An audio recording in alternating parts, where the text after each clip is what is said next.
Hello, and welcome to Relatable 2.0. I speak with Lenice Moynihan, also known as Lenny, a licensed professional counselor in Maryland, and my sister. I want our audience to get to know Lenny as she will return as one of my visiting experts in future episodes. As long as I have known her, she has been interested and studied human behavior. In this conversation, we demystify therapy, what it is and what it isn't, discuss the qualities of a good therapist and patient, and we learn how the body mind connection relates to our overall mental health and well being. Enjoy this episode.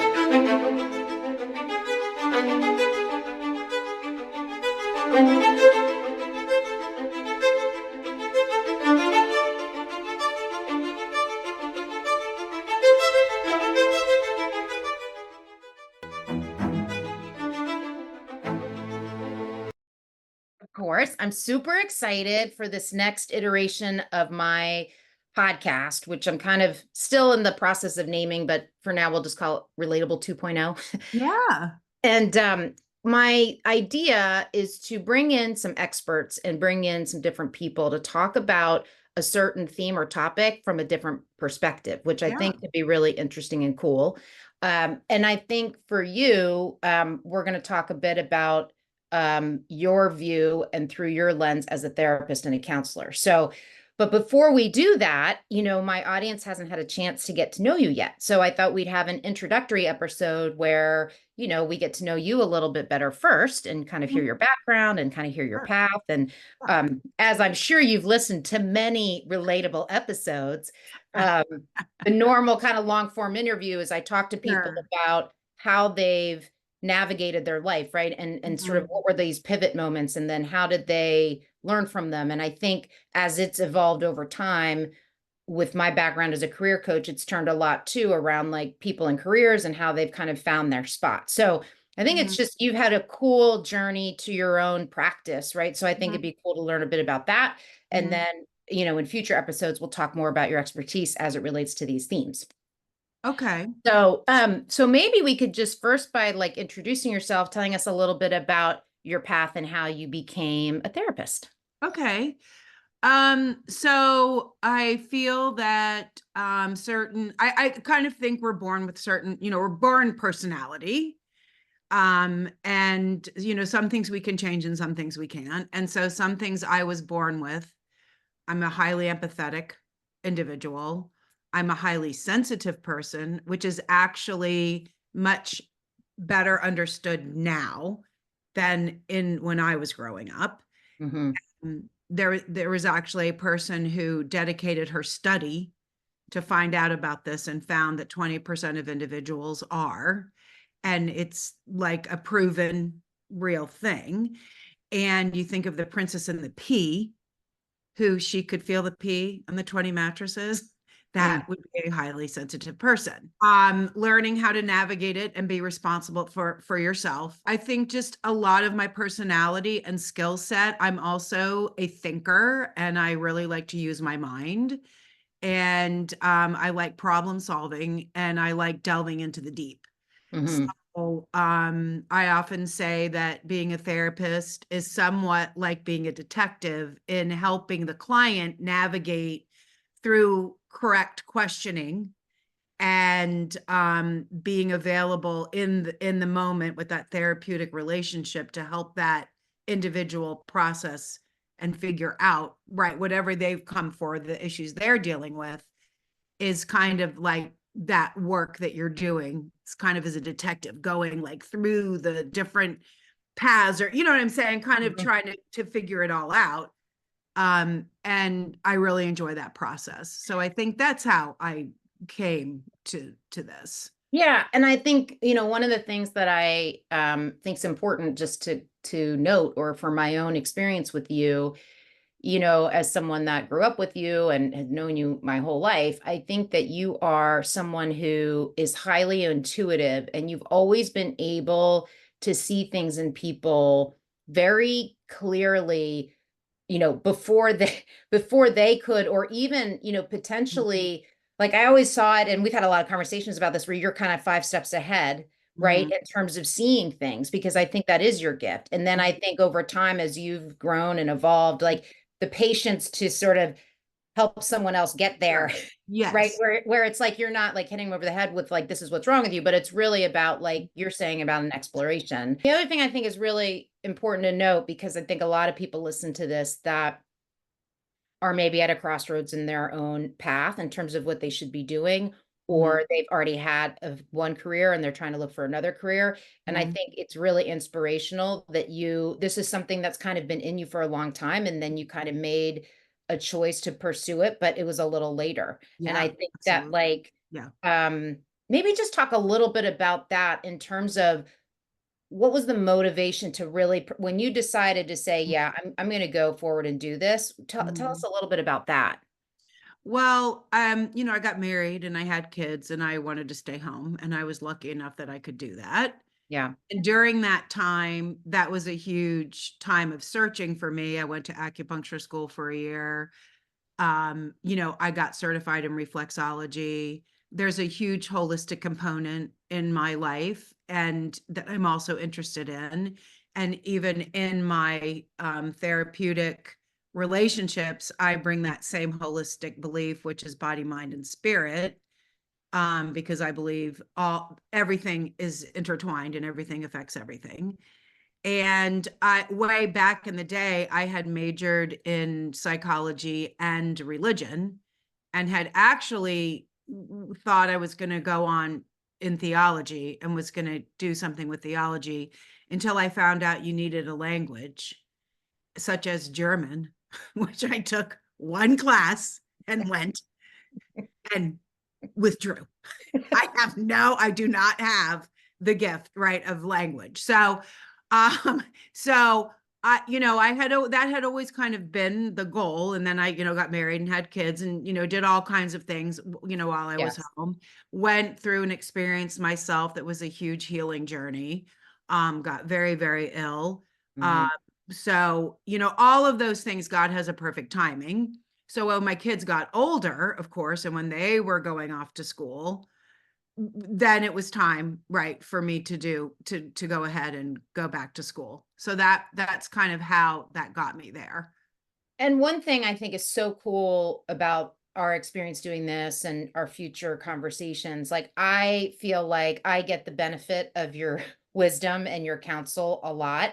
Mm. And so this opportunity for you to share some thoughts and to um kind of one of the things I love about doing this is it's a forum, kind of a one to many forum, and there are Sure. things that I'm super passionate about that I like to Yeah. talk about, and I feel like sometimes I feel like for the conversations that we have and, like I said, the counsel you give me or just your perspective, I think it would be so great for other people to be able to experience that too. So I Oh, really mean it when I say I'm like, oh, thank you. grateful that you're Oh, you're thank on you. here and that you're willing to do it.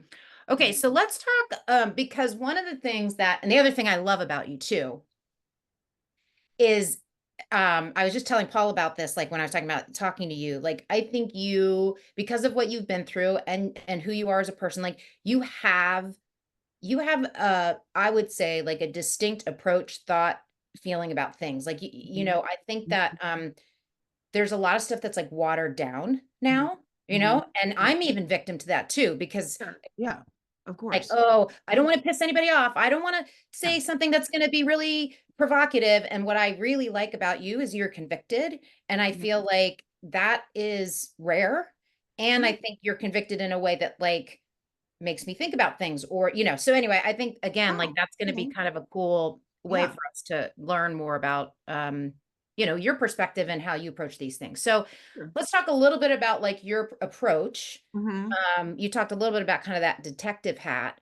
Um, Mhm. but Mhm. tell me a little bit like in just the way that you practice, because there's so many different Yes, ways and there's modalities people do it, so right? many different. So I'm super old school. Okay.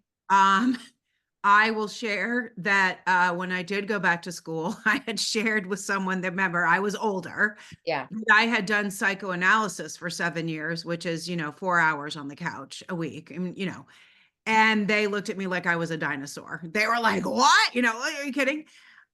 So I'm more old school. I believe in talk therapy. I believe that's what actually is very healing. I believe the therapeutic relationship is the fundamental piece of doing therapy that helps the person to transform. Mm-hmm. And so the theories I come out of are client centered, which is Rogerian, and psychodynamic, which everybody knows Freud, and Mm, Carl Jung, who I felt did bring in the more spiritual piece to it. And he brought in this piece of individuation, but also the collective, right? Because kind of we're having both those experiences. mm-hmm. And then family systems is a big piece of it for me. And Bowen theory is um, Mm-hmm. I love the way he sees the family as a unit or a living organism, and then functioning. How is this organism functioning? And then noticed certain things happen in a dysfunctional family, such as triangulation, scapegoating, um, things that go on in a family, right? That then affect the child. And then we talk about persona, which Mm, is created.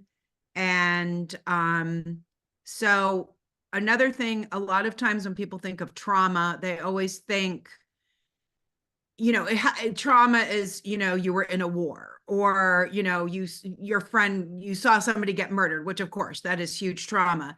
But if you grow up in a highly dysfunctional family or an addictive alcoholic family, there's a consistent trauma that you experience in that family unit, and that creates complex trauma that mm, a lot of times you don't even know about. And then when you go out into the world, I think what a lot of people don't understand, because there's a huge subconscious component, which I believe what happens is when we're growing up in our families, we are constantly getting meta messages and imprints. It's like a computer, and you're just taking in this information. So the way a family communicates is overtly and covertly. So you're not, a lot of these messages that you get, they're not always verbal. It's not, you're a family unit and you're picking mm, up on all these different things that are going on. And so when you go out into the world, whatever role you took on, we're talking about a dysfunctional family right now, not functional, but in a dysfunctional family, that role you take with you, and then that's how you interact with others. So a big part of my focus also is patterns and going back, working through the family system to understand how yeah. you coped in that Yeah. family, and then how's that showing up in your relationships now, and how do you get to authentic self?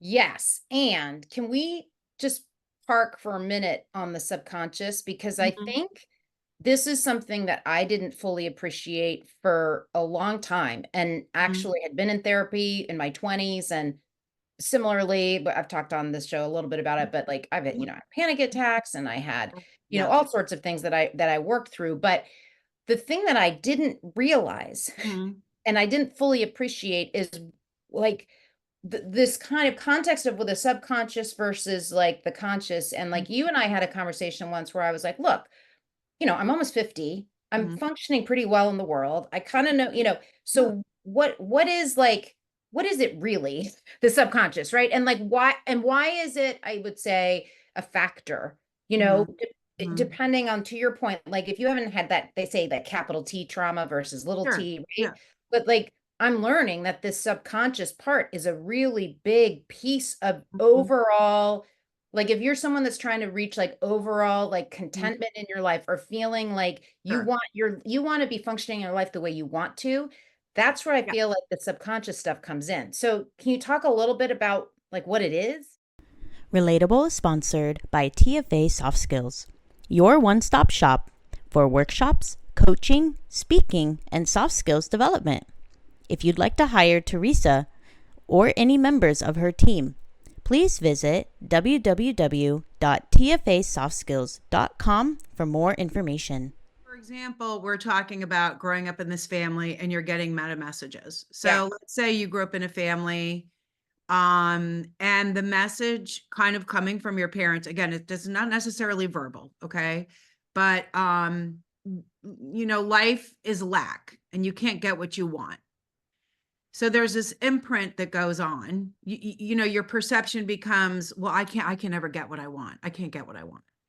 So then you go into the world and let's say you're ambitious, but let's say no matter how hard you try, you can't get where you want to go, right? You can't, there's some sabotaging piece of it or something's going on. So we also talk about internal narrative. And so what's the internal narrative, which we don't always know what we're really thinking or saying to ourselves. So let's say you come to therapy and, we start working together. Yep.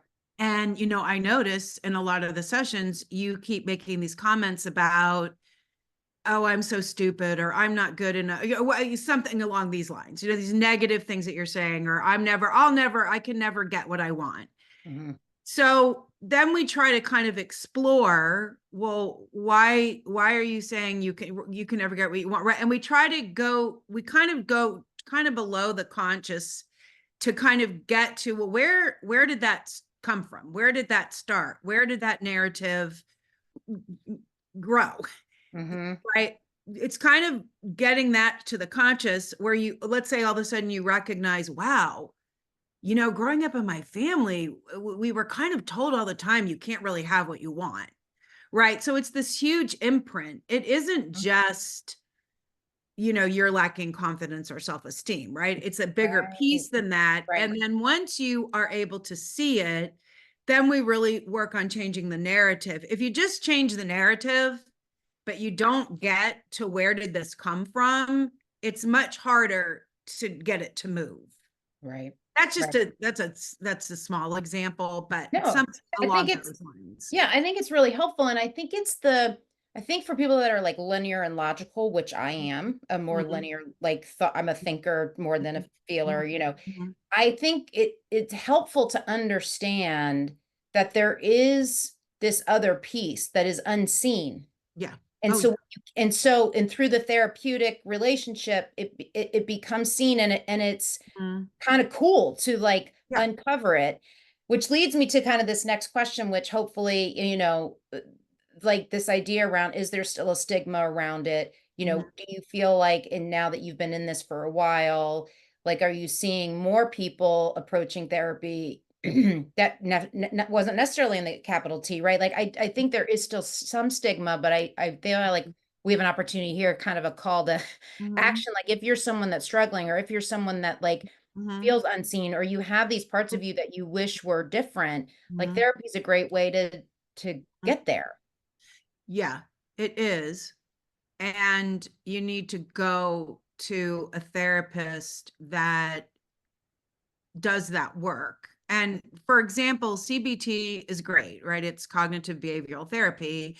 And let's say you were talking about the panic or anxiety. So of course, if you go to someone, you're going to do some of that work, right? Because it's behavioral change and that's important. However, from my theory of where I come from is, yeah, that's good. And that's creating a skill set that you didn't have before. And we can work on that. However, we still need to figure out, why are you having these panic attacks? What is going on? And this would be right. So I believe in a lot of instances when we start having really bad anxiety or panic, it's actually ourselves saying, this isn't working anymore. My life isn't working because I'm not on all my coping skills that I used in this dysfunctional family that served me to survive are now not feeding me, and I'm not getting what I want. It's no longer serving me. And so now I start having anxiety or panic or feel trapped or whatever it is, because I actually am not honoring myself and I'm not being myself. Is it always family of origin, or like, well, let's say you had a pretty healthy family functioning unit, and then you go to college and you have some sort of experience in terms of the friends you make, or like kind of that next chapter, something happens, right? Is it always family of origin, or could you be someone that didn't have panic attacks, all of a sudden you find yourself, you're maybe in your 30s and you start having them, and it's not necessarily family of origin, but can it be other triggers, I Well, guess? yeah, I mean, you mean situational. So let's say Maybe. Yeah. yeah, you get in a situation, let's say you meet some friends and then you have horrible experience and they reject you and abandon you, like, Right. Yeah. like just awful hard, like nothing you've ever experienced before. Of course, like That you like imprints too. I kind guess. of, yeah, and that's like Yeah. more situational for Got it. sure. Um, but the work that I do with people is always, we go back to family systems to start, Okay. because in this example that I just used, the Yeah. question might beg, why did you end up befriending Mm. these horrible people? Right? Like, again, like, Yeah. right, what, like, Yeah. Yeah. so, so yeah. And then we've had a few conversations. I know you feel passionately about this, so I think it's worth talking about. And you've touched on it a little bit, but I think it'd be great if someone's pursuing a therapeutic relationship, like what is a good therapist? Let's Mhm, do kind of like what's a good therapist, and then what are some of the behaviors of a therapist that you mhm, wouldn't necessarily support, right? Like what, from your perspective, you've done a lot of work on yourself and now you're in this profession. And so you've mhm. seen a lot and you've seen clients and you've seen clients go to different people. So you have a Sure. lot of, I feel like you have a lot of data and a lot of Mhm. knowledge to be able Yeah. to comment on this. Yeah. So one thing, obviously, a lot of clients wouldn't know, right, whether their therapist did their own personal work or not. Right. However, I would say that's a huge, important aspect for the therapist. When I was in school getting my master's, you only had to have 20 hours of therapy, which I think is woefully low. And there were some people that didn't even want to have to do that. And for me, that was a red flag. Mm-hmm. Because if I'm not going to do my work and then I'm going to sit, I want to be on both sides of the so I know what you're going through when you're doing the work. Right. So Right. I have an understanding, and then you've got your countertransference and your transference going on. I can be much more aware of that because of all the work I've done. I can catch it really quickly. If I haven't done any of my own work and then I'm sitting with you, it could really become a train wreck. Mm-hmm. So, but that's, that's, you're not going to always know that.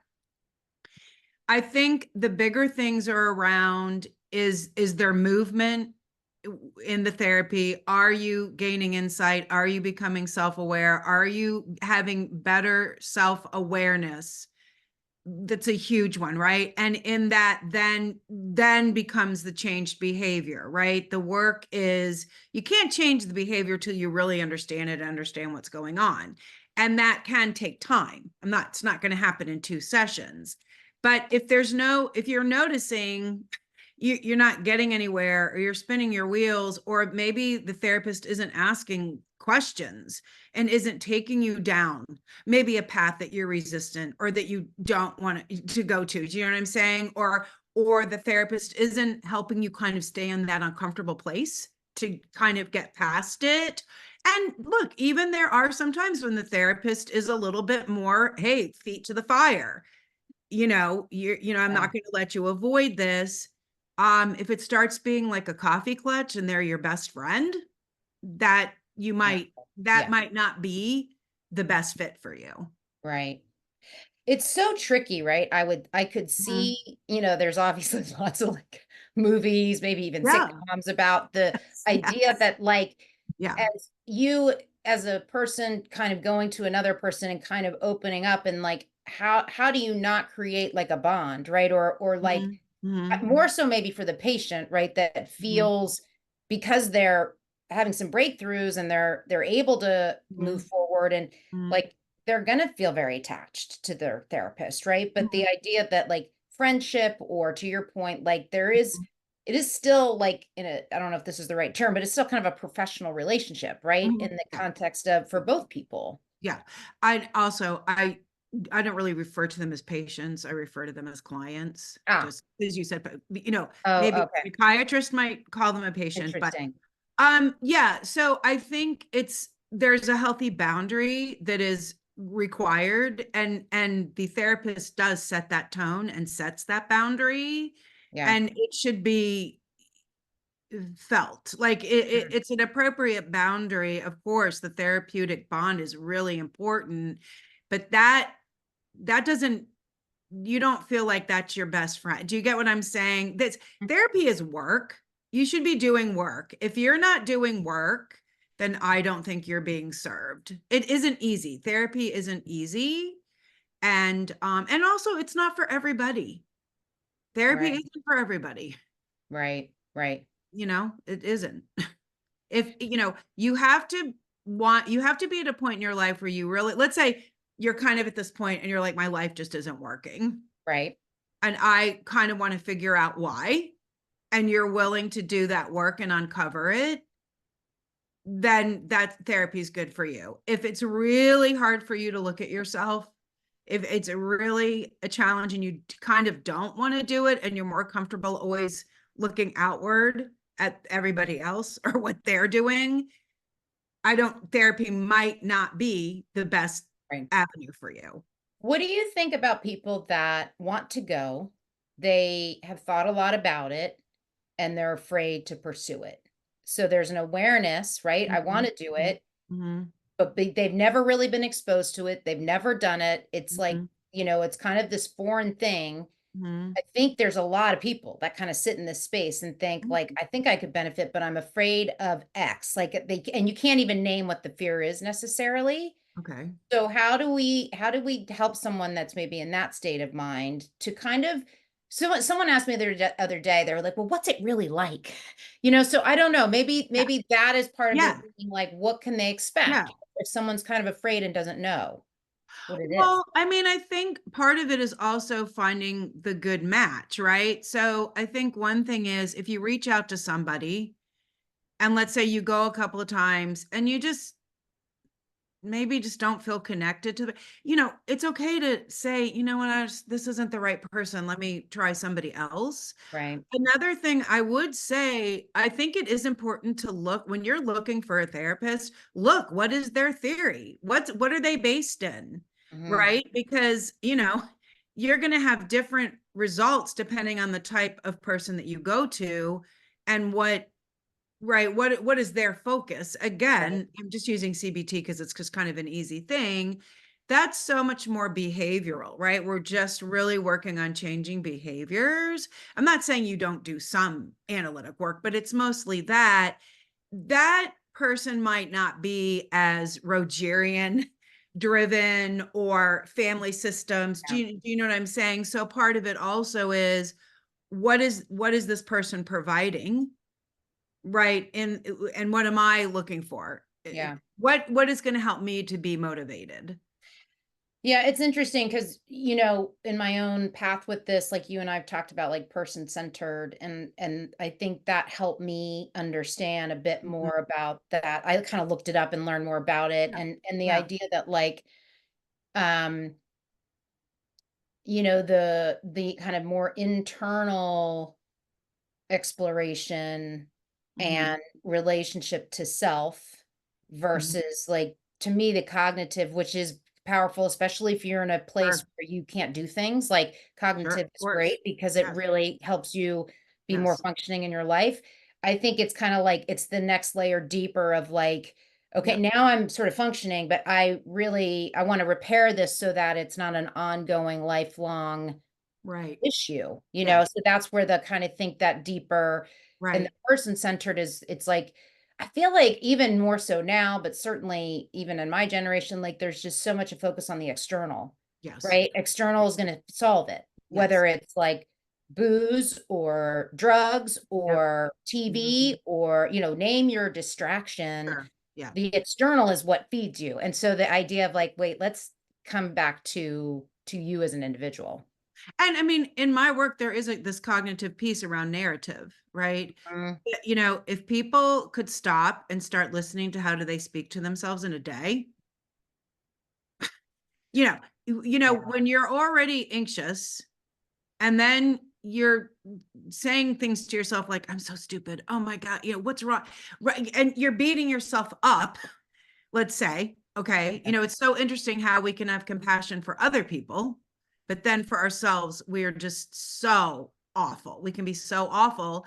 So there is that piece, right? That behavioral piece of I've got to put a stop sign up in my mind, and you have to change the dialogue. You don't just stop it, then you have to put something else in.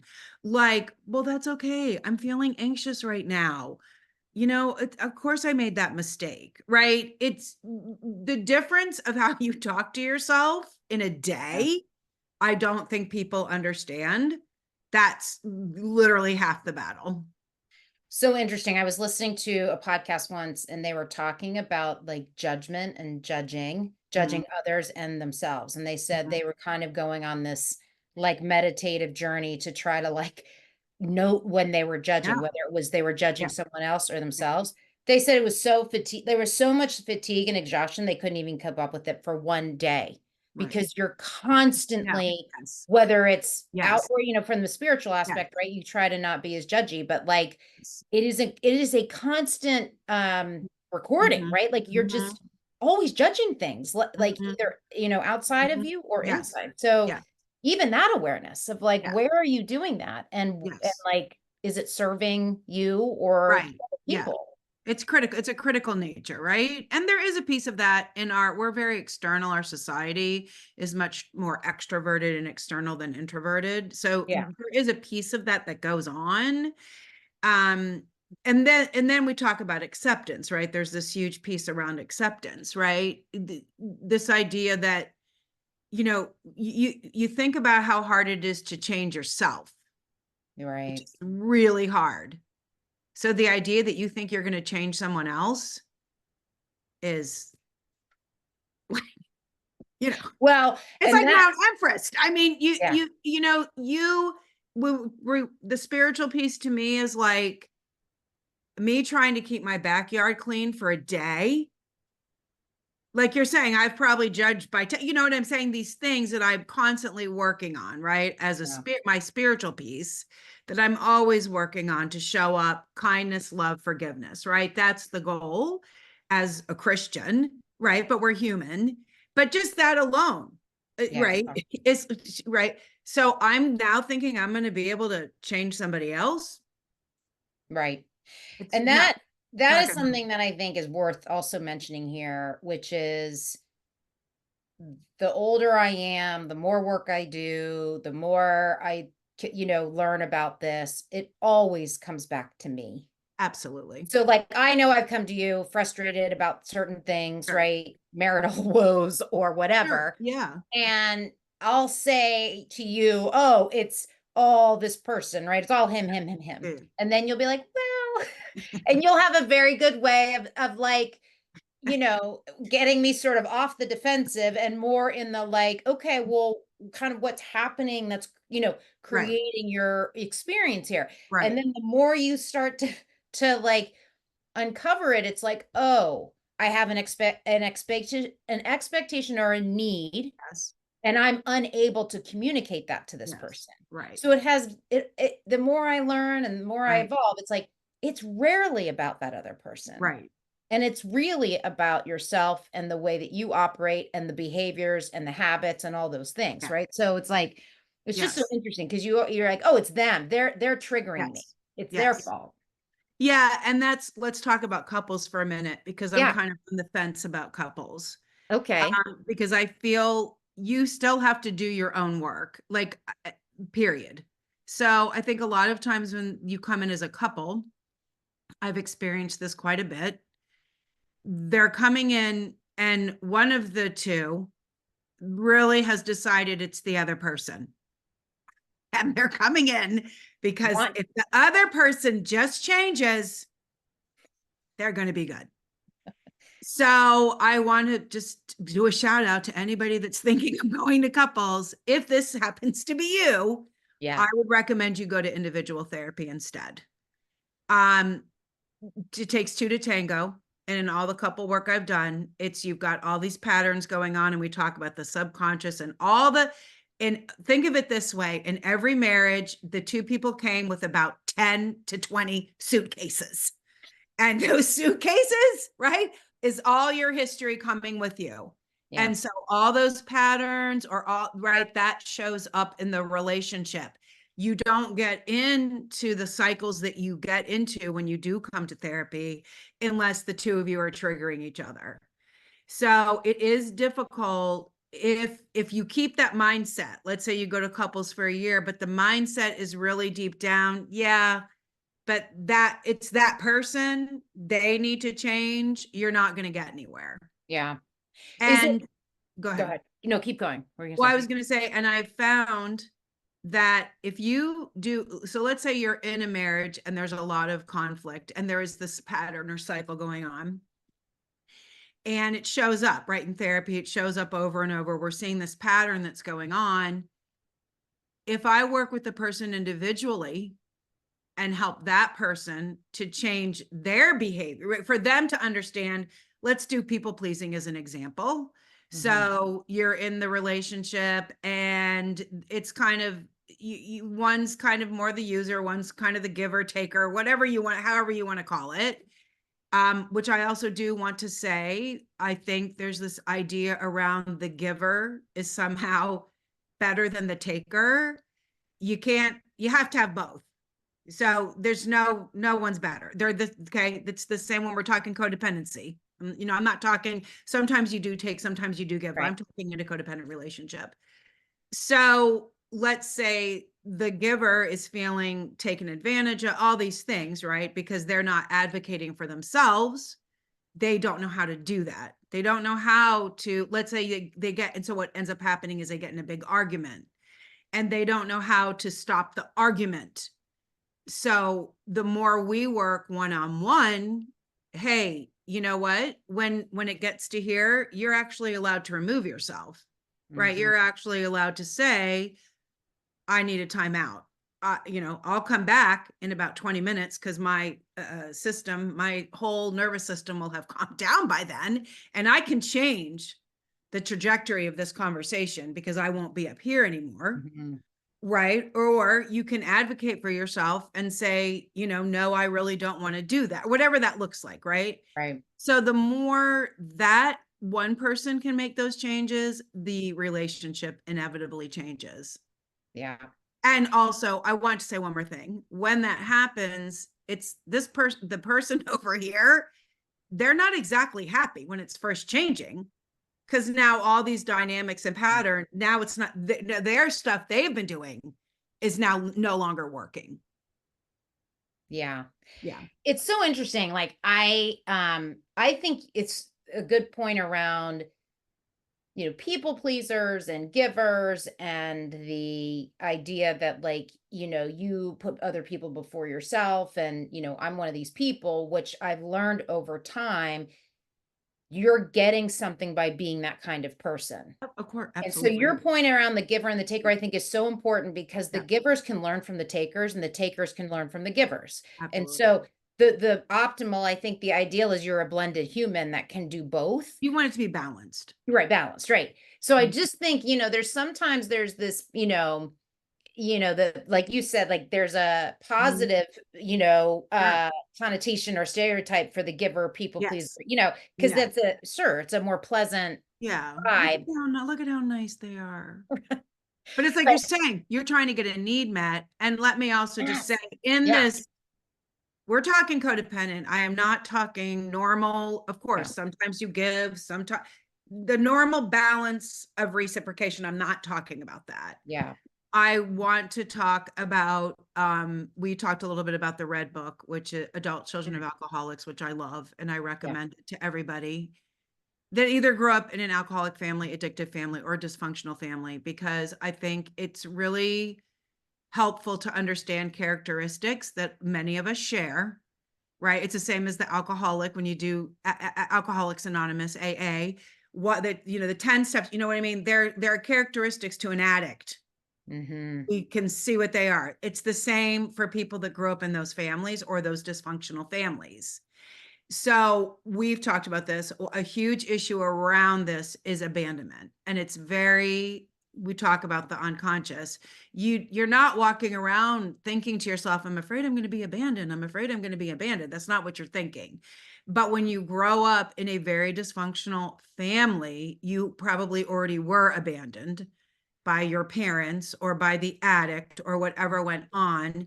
And so whatever coping skills you learned in that family to get those needs met and overcompensated, you are now doing in your let's say we're talking about a marriage. You're doing it in the marriage now. And the reason it's so terrifying to change that behavior is because subconsciously you're afraid of being abandoned. It's a conditional, right? It's a condition. It's a conditioned relationship. And it's only through your own work, like you mentioned the red book, like your kind of own work through some of those things that you, I think the codependent thing is confusing. Like when you've been married, you know, we're coming up on 23 years, you've been married Sure. longer than that. Yeah, sure. You can't help but have some sort of integration with this Oh, person, yeah, of right? course. No, yeah. So I think it is interesting to think about, like, what are some of the more codependent behaviors versus what's like more the healthier balance, to your point around like what, and kind of knowing the difference and seeing where you behave maybe more codependently or vice versa, right? And I think that's where therapy helps, or even the red book. I'll put that in the show notes too to make sure that people have access. Yeah. Teresa's book, Soft Skills I Learned the Hard Way, is now available for purchase on our website at tfasoftskills.com or found on Amazon. She writes about epic fails throughout her career and how she learned from her mistakes so you don't have to. The book is full of cheat codes on how you can differentiate yourself when it matters, like in interviews, trying to get that promotion, or being a first-time leader. As always, thank you, relatable community. Just really more about, it's kind of like you're saying, you know, are you doing things because you want to? And listen, of course, sometimes you do something for your spouse, just, you don't feel like it, but you do it. That's, you know, I'm talking, it's more on this consistent basis where you kind of are sacrificing self for the other person to keep the peace, whatever that looks like, instead of finally looking at the person and going, no, I'm not doing that, or I don't want to do that, or, you know, I hate doing that and I've done it for 10 years and I don't want to do it anymore, right? There, like, you do know when you are not being true to your authentic self. And that's when we're talking about behaviors that you're not honoring yourself. I have this funny the other person first. I have this funny example where poor Paul's getting a lot of exposure on this episode, but who cares? So he's very diligent on his weekends. He loves his morning coffee and his crossword puzzle, and then he makes a to-do list. And his to-do list is very Paul centric for the house, or but it's very things that Paul wants to do for Paul, right? And my thing, I would wake up and I'd be like, what do the kids need today? What does Paul need today? What does the dog need today? Right? I don't have my own Teresa to-do list that's based on what I need and want. So I would, over time, I'd be like, and the whole week I'd be like irritated about him and his list. I'm like, well, you and your list, you guys doing good? And then I was like, well, why don't you have your own list? Like, why? And I can learn from him versus being irritated by him. And like, if there's something I need from him, I can ask for it. But it's just this very interesting lens shift of like, instead of being irritated at him for actually, I think, having a healthy behavior of like, hey, it's my weekend and I gotta listen. Me time. It's me time. Yeah. Yeah. So like I'm learning in my advanced age of like, that's an education. I can learn from him and I can figure out what's my list. And maybe my list is I'm choosing to do something for the kids because I like that. It's just, it's interesting to like own your choices. Yes. And that's like huge. And then understand why, you know. Yes. Yeah, it's really interesting. And that comes through work. Yes. And I think I love where, you know, you don't say I have to, you say I choose to. I have to is so unempowering. When you start saying I'm choosing, even if it's dysfunctional behavior. Yeah. You say, well, I'm choosing to do it. I'm not a victim. Victimhood doesn't get you anywhere. And then again, that's that external thing we talk about where all these other people have more power than you do. Yeah. Instead go ahead. A couple more questions. One is just around like the total mind, body, spirit connection. We didn't spend a lot of time on that. And I think it'll come up again as we talk through these other topics. I think, I'd like to learn just a little bit more because you have done so much work, both like in like research and intellectually and reviewing these things. And I think, and experiencing them. And I've learned a lot from you in this way. So just talk a little bit about that, like just why you feel like that connection is so important, that it isn't just your mind. It isn't, it's not like they're three separate Well, I entities. mean, there's a lot of studies now. I mean, I don't have them on hand. We Yeah. can find them if you want to include them. Like we have cellular memory. Yes. So there's no such thing as, Mm. well, my head's here and no. We're one. And fascinating studies have been around organ transplant, especially heart transplant, where the person gets the heart, and this was one of them, and they woke up and they were like, I think I'm not sure if this is 100%, but it was Yes. like they wanted fast food and they never ate fast food. And everybody was like, what? And lo and behold, they eventually somehow found out who had donated the heart, and that person loved fast food. So I love that. It's so cool. Yeah. It's so Yeah. cool.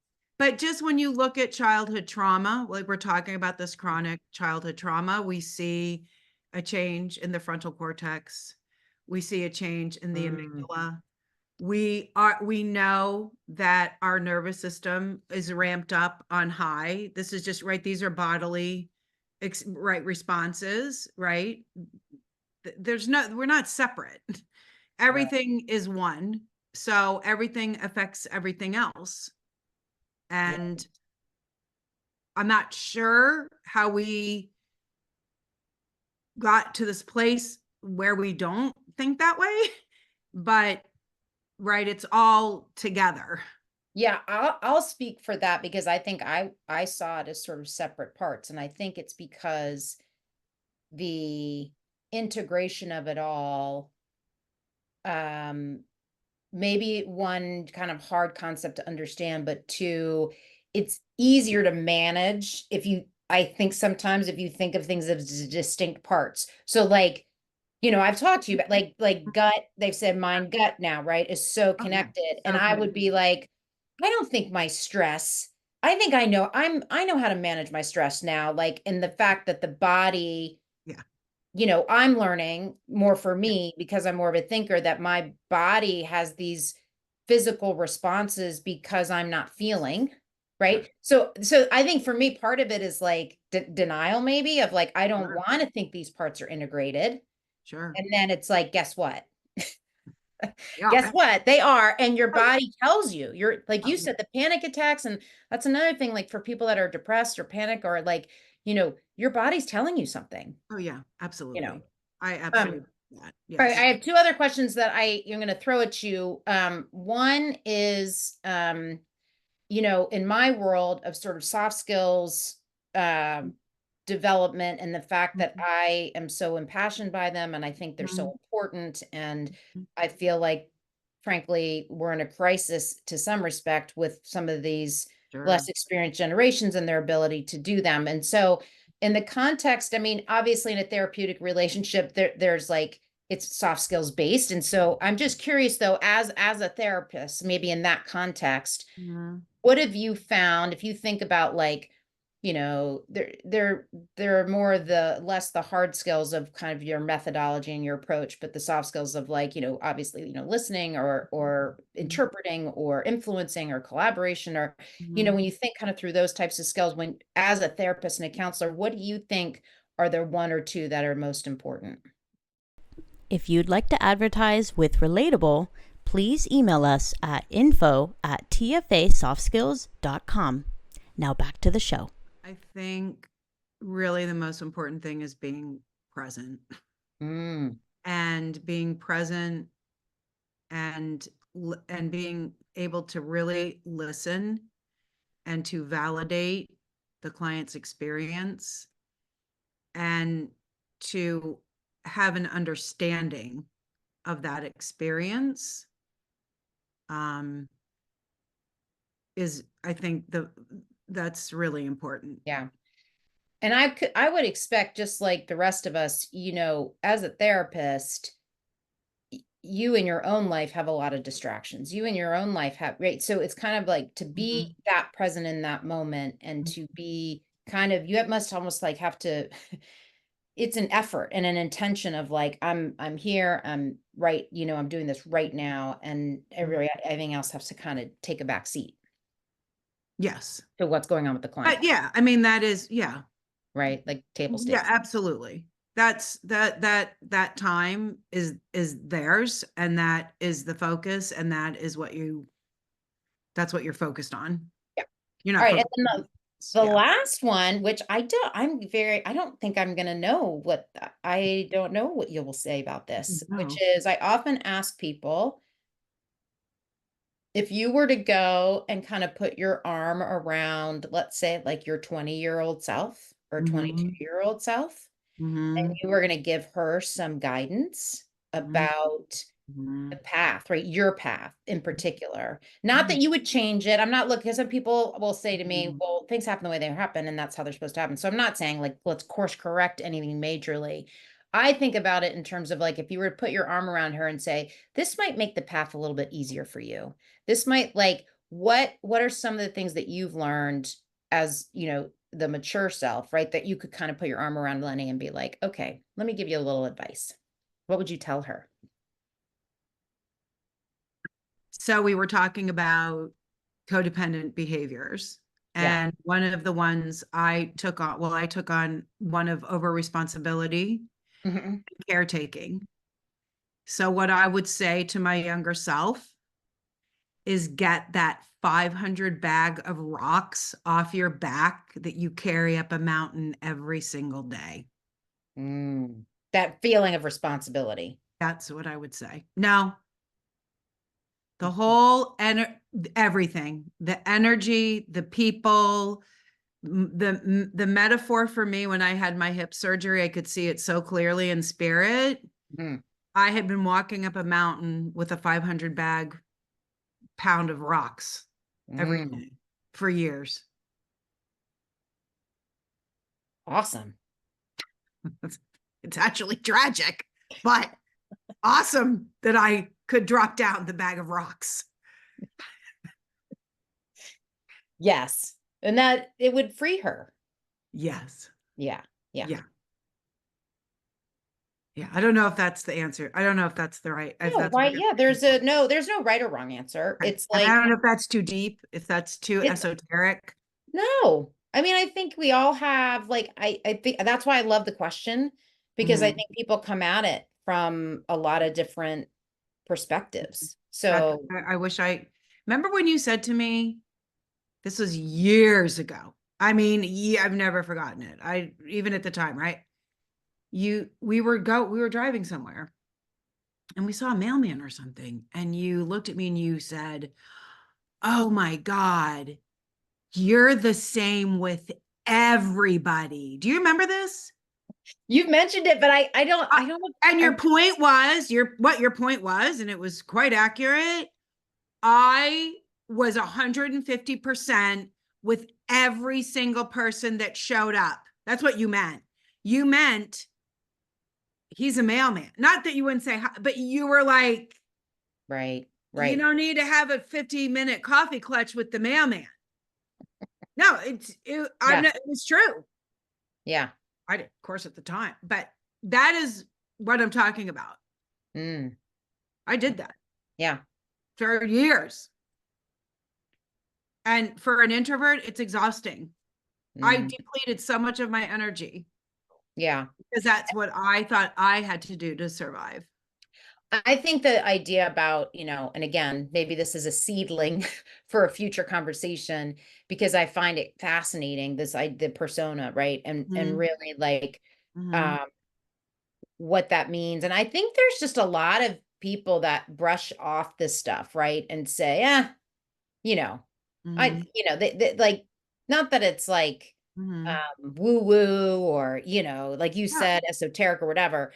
But I find, like, especially with age and more experience in life and knowing more people and seeing how people operate in the world, Mhm. it's fascinating to think of, like, if to have people maybe leave them with this sort of thought, like, what's the persona that you've kind of played in your life, and what is it like fulfilling to you, and is it, matching sort of where you want to be? To your point earlier, if you're someone that's struggling, or you're in a bad spot, or you're in a way that you want something to be better, the persona might be an opportunity to investigate that. Well, and I think a lot of times what you were asking about the panic attacks and the anxiety attacks isn't always the case.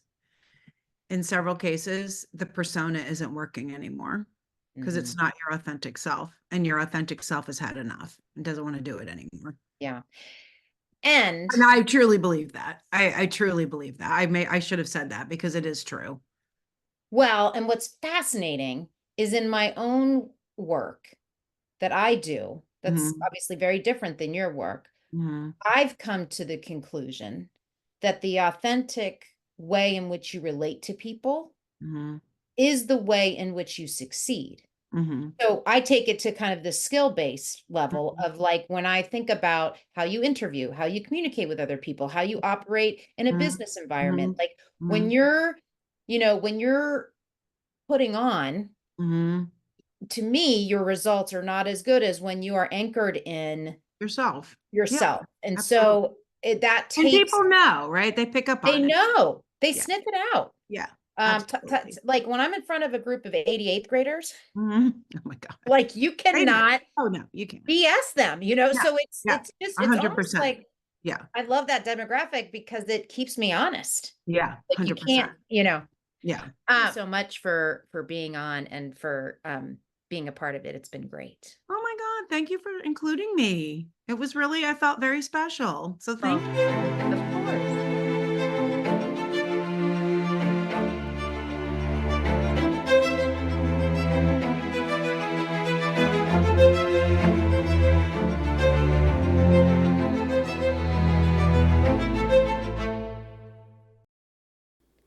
Hope you enjoyed my conversation with Lenny.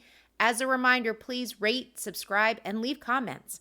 Until next time, this is Career Coach T. Stay connected.